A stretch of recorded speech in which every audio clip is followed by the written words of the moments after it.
E a Procuradoria-Geral da República tem até quarta-feira que vem para se pronunciar sobre as explicações apresentadas pelo ex-presidente Jair Bolsonaro a respeito do descumprimento, de medidas cautelares determinadas pelo ministro Alexandre de Moraes do Supremo Tribunal Federal. Mas essas respostas da defesa foram encaminhadas hoje e, a partir da notificação, a PGR tem 48 horas para análise. Depois desse parecer, caberá ao ministro Moraes definir se Bolsonaro receberá novas restrições. O ex-presidente da República é investigado por suposta tentativa de coagir autoridades e atuar no planejamento de um golpe de Estado, isso em 2022. Segundo a Polícia Federal, Bolsonaro e o deputado Eduardo Bolsonaro teriam agido para atrapalhar o processo.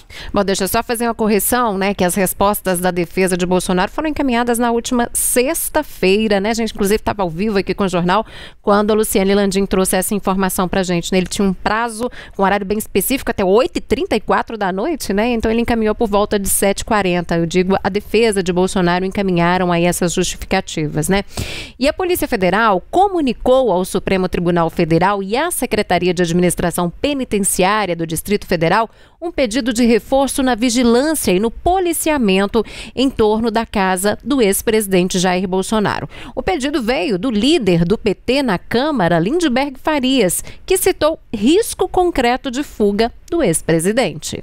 Olha, isso aqui é a Embaixada dos Estados Unidos. Eu fiz uma denúncia em cima de informação de várias fontes que Jair Bolsonaro prepara uma fuga. E que a fuga é simplesmente ele sair da casa dele e entrar na Embaixada norte-americana. Minha equipe esteve hoje onde mora Jair Bolsonaro, no Jardim Botânico, área nobre de Brasília. Não tinha policiamento. Vieram numa velocidade tranquila. Chegaram aqui na Embaixada norte-americana em 10 minutos. Se ele entra aqui na Embaixada, acabou. A confusão tá feita. Porque ele entrando, ele pode pedir asilo político depois e pede salvo-conduto. A Embaixada, o governo norte-americano pode pedir salvo-conduto para ele sair do país. O governo pode negar. É mais crise diplomática. E ele vai continuar como? Gravando vídeo, com seus discursos, dando entrevistas. Eu estou insistindo. Providências têm que ser tomadas. Nós pedimos ontem novamente a prisão preventiva de Jair Bolsonaro. Se você me perguntar, é claro que eu preferiria que ele fosse julgado, aparecesse todas as provas da trama golpista, do plano de assassinar Lula, Alexandre de Moraes. Só que não. Olha a história do Bolsonaro. Ele já dormiu 2 dias na Embaixada da Hungria. Está comprovado que ele escreveu uma carta de 33 páginas pedindo asilo diplomático para a Argentina. Tá na cara que a fuga dele é entrar aqui. As autoridades brasileiras têm que entender o momento que a gente está vivendo. Olha, o Brasil, as nossas instituições não podem aceitar a possibilidade de uma hipótese como essa. É necessário se antecipar. Seria uma grande frustração nacional, mas ainda uma ameaça à segurança nacional. Alguém tem dúvida que Bolsonaro, que o Eduardo Bolsonaro agem como colaboradores, como informantes, como traidores do Brasil? Em todo esse contencioso com os Estados Unidos, ele não conseguiu anistia, o Brasil não se rendeu às sanções, tarifas. Agora, o caminho dele é esse, é de fuga. Por isso, prisão preventiva e imediata de Jair Bolsonaro. E o deputado federal Eduardo Bolsonaro, ele se manifestou por meio das redes sociais sobre assalto na residência dos avós dele. Vamos conferir. Minha mãe, meu avô e minha avó acabaram de ficar detidos durante mais de 1 hora em cativeiro em sua própria casa. Quando os criminosos entraram, falaram: a gente sabe quem são vocês e a gente já sabe que o Jair Bolsonaro está repassando dinheiro para vocês e a gente quer esse dinheiro. Isso daí é para vocês verem a guerra que a gente está travando. Essa irresponsabilidade, no mínimo, se não medida feita de cabeça pensada para tentar nos assassinar, para tentar nos fazer pirar a cabeça aqui para parar as denúncias de violações de direitos humanos que a gente faz aqui nos Estados Unidos. Vocês que dizem que só estão seguindo ordem, vocês é da Polícia Federal, vocês são os responsáveis por isso, por entrar nessa onda desse maluco do Alexandre de Moraes, que tem que me segurar aqui para não falar um palavrão, para tentar fazer esse tipo de coisa. E aí se matam os meus avós, têm mais de 80 anos de idade, ficaram presos, né? Teve gente que ficou preso dentro do banheiro com fita na boca enquanto reviravam a casa inteira. Se matassem um deles, para vocês nem aí. Não dá nada. Não é da família de vocês. Vocês vão se depender de mim, vocês, cachorrinhos da Polícia Federal, Fábio Shor, agentes, escrivães da Polícia Federal, vocês que boa parte da DIP, a Divisão de Inteligência da Polícia Federal, que era comandado pelo mesmo cara que investigou a facada no meu pai e não resultou em nada e agora recebeu um carguinho lá em Londres, como adito da Polícia Federal, me falhou aqui agora o nome desse desgramado, eu vou atrás de vocês. Quem é que me garante que vocês não vazaram para esses criminosos entrarem na casa dos meus avós? Pessoas idosas, lá no estado do Rio de Janeiro. E agora como é que eu fico? O filho do Alexandre de Moraes congelou a minha conta, congelou a conta da minha mulher. Como é que eu fico para arranjar um segurança para eles? E quem bancar esse segurança? Será que não vai estar entrando também nos inquéritos do Alexandre de Moraes? Será que isso daí não foi longe demais, não? Será que a gente vai ter que falar que os ministros do STF, Alexandre de Moraes, Flávio Dino, Carmen Lúcia, Zanin, dentre outros, têm as mãos sujas de sangue? Aí dentro desse pacotão aí do STF, o ministro Alexandre de Moraes determinou hoje que a Procuradoria-Geral da República e as defesas do grupo conhecido como Kids Pretos apresentem as alegações finais no inquérito que investiga a tentativa de golpe de Estado que praticamente parou o nosso país, né? Esse grupo é formado por militares da Ativa e da Reserva especializados em operações.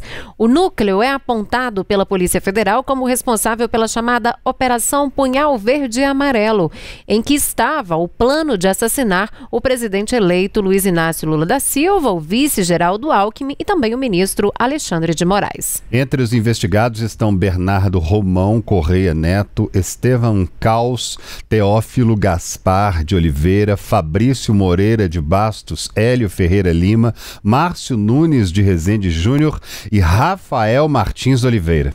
A delação do ex-ajudante de ordens de Jair Bolsonaro, Mauro Cid, apontou repasses de recursos para esse grupo.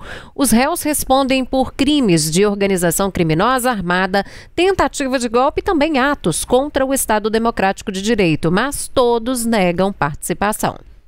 As alegações finais são a última etapa antes do julgamento, quando acusação e defesa podem reforçar as próprias teses. Ao todo, 31 pessoas respondem no STF por envolvimento em diversos núcleos no plano golpista. O julgamento do chamado Núcleo 1, que tem aí Jair Bolsonaro entre os réus, começa no próximo dia 2, data que está sendo aguardada por muitas pessoas, né? Em Brasília, que deve marcar aí o início de um dos maiores e mais importantes julgamentos já registrado no nosso país. Quem está lá em Brasília é a Luciene Landim, tem mais informações pra gente. Luciene, o STF inclusive vai abrir credenciamento para quem quiser acompanhar esse julgamento, né? Pois é, Cira, a informação foi publicada agora há pouco pelo nosso repórter setorista de judiciário, Édio Ferreira Júnior. O Supremo Tribunal Federal vai abrir credenciamento para quem quiser acompanhar esse julgamento de dentro do plenário da primeira turma do Supremo Tribunal Federal. O link para credenciamento vai ficar disponível no portal do STF amanhã à tarde, na terça-feira à tarde, e esse cadastro vai poder ser feito entre as 9 horas da manhã de quarta-feira e 2 horas da tarde de quinta-feira. Então ele é válido para o público em geral, advogados também têm esse espaço, mas lembrando, claro, que há um limite de capacidade pelo espaço do local, né? O plenário da primeira turma do Supremo Tribunal Federal, ele não é tão amplo, ele tem 120 lugares totais, então, claro, esse credenciamento, o aceite desse credenciamento vai precisar seguir critérios para que todos possam estar nesse local quando o julgamento for iniciado. A gente lembra que tem uma lista de réus Tem também jornalistas, advogados dos réus que já vão precisar ocupar espaço, vão precisar ocupar cadeiras nesse plenário. Então, a gente tem, de qualquer forma, a abertura desse prazo para credenciamento do público geral, que o link vai ficar disponível amanhã à tarde no site do Supremo, e esse cadastro, então, vai poder ser feito entre amanhã de quarta-feira e 2 horas da tarde de quinta-feira. Lembrando que a gente está falando do julgamento do núcleo 1 dessa ação penal que trata sobre a tentativa de golpe de Estado, justamente o núcleo que engloba Jair Bolsonaro e aliados políticos do ex-presidente, como ex-ministros, o ex-diretor da ABIN, o ex-comandante da Marinha. Então, todo esse núcleo é o que vai ter o julgamento iniciado no dia 2 de setembro. Estão previstos 5 dias de julgamento. Eu tenho aqui eles detalhados para vocês. No dia 2, a previsão é que aconteça de manhã e à tarde. No dia 3 de setembro, somente no período da manhã. No dia 9, também sessões ao longo da manhã e da tarde. No dia 10 de setembro, somente no período da manhã, e no dia 12 de setembro, se esse julgamento for finalizado, que é o último dia previsto, reservado ali no calendário, de manhã e à tarde. A gente, claro, precisa lembrar também que não há nenhuma garantia de que esse julgamento vai terminar no dia 12, há várias possibilidades. Há, por exemplo, a perspectiva de que não seja tempo suficiente para análise de todo o caso pelos ministros. Também há possibilidade de pedido de vista, que é quando o ministro pede mais tempo para analisar os termos, o que está ali no processo. Isso é uma possibilidade regimental, ou seja, não é nada fora das regras previstas. Então, é claro, a gente precisa esperar esse julgamento começar e ver o desenrolar dele para a gente ter alguma perspectiva de quando ele pode terminar. Mas fato é que está marcado para começar no dia 2 de setembro e com essa perspectiva de participação do público em algumas cadeiras específicas no plenário. Lembrando também que o Supremo Tribunal Federal deve transmitir esse julgamento pela TV Justiça, pelos canais na internet, como é comum de acontecer em todos os julgamentos comandados pelo Supremo Tribunal Federal. Síria, André. É isso aí, Lu. E olha, o ministro Flávio Dino, do Supremo Tribunal Federal, determinou nesse domingo que a Polícia Federal instaure inquérito para apurar o destino de quase 700 milhões de reais. O montante foi repassado por meio de mais de 900 emendas parlamentares entre 2020 e 2024, mas só que sem o registro dos planos de trabalho. O Tribunal de Contas da União vai ter 10 dias para identificar cada emenda e enviar os dados à Polícia Federal. Dino ainda não ordenou que bancos públicos criem contas específicas para esses repasses e evitem saques diretos no caixa. Os presidentes do Banco do Brasil, da Caixa Econômica Federal e do Banco Nordeste receberam ofícios para implementar as mudanças e relatar o andamento em até 30 dias úteis. As chamadas emendas PIX, que aceleram, o repasse de recursos do orçamento para estados e municípios, vêm sendo questionadas pela falta de mecanismos de transparência. Só para o orçamento deste ano de 2025, estão previstos 50 bilhões de reais em emendas entre individuais, de bancadas e também de comissões. É muito dinheiro que sai sem dizer para onde está indo, né, Luciane Landim?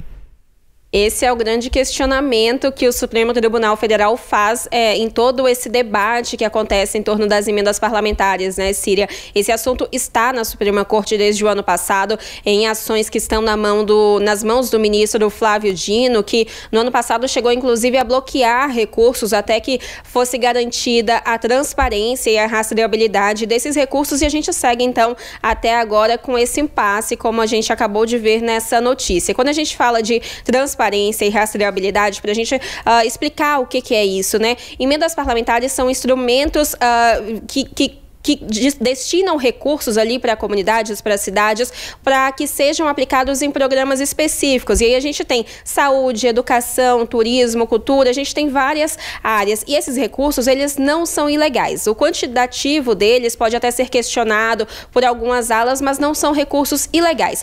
O que foi verificado pelo Supremo Tribunal Federal e que foi alvo de questionamento era justamente que esses recursos, eles estavam sendo jogo político, eles estavam sendo usados como jogo político ali em articulações e não da forma como eles deveriam ser usados. Então, por exemplo, a gente tinha um recurso enviado por um parlamentar para uma certa cidade, mas sem a transparência do processo que esse valor, que esse recurso percorreu até ser aplicado, ou às vezes nem a garantia de que ele foi realmente devidamente aplicado. Então, a transparência exigida pelo Supremo Tribunal Federal foi nesse sentido, assim como a rastreabilidade, que é identificar exatamente quem destinou o recurso, quem recebeu o recurso, como que esse recurso foi aplicado. É realmente uma prestação de contas que vai do início ao fim. Então, essa ação, essa nova decisão de Flávio Dino, ela vai no sentido de tentar garantir justamente essa transparência e essa rastreabilidade dessas emendas. Isso, inclusive, que foi alvo de grande impasse com os últimos presidentes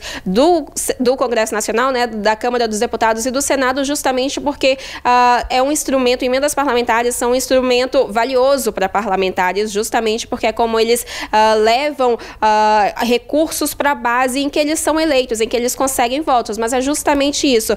O pedido do Supremo Tribunal Federal é para que seja garantido transparência, para que esses recursos sigam um percurso correto e sejam realmente aplicados da forma como a lei determina que eles sejam aplicados. Ciri, André.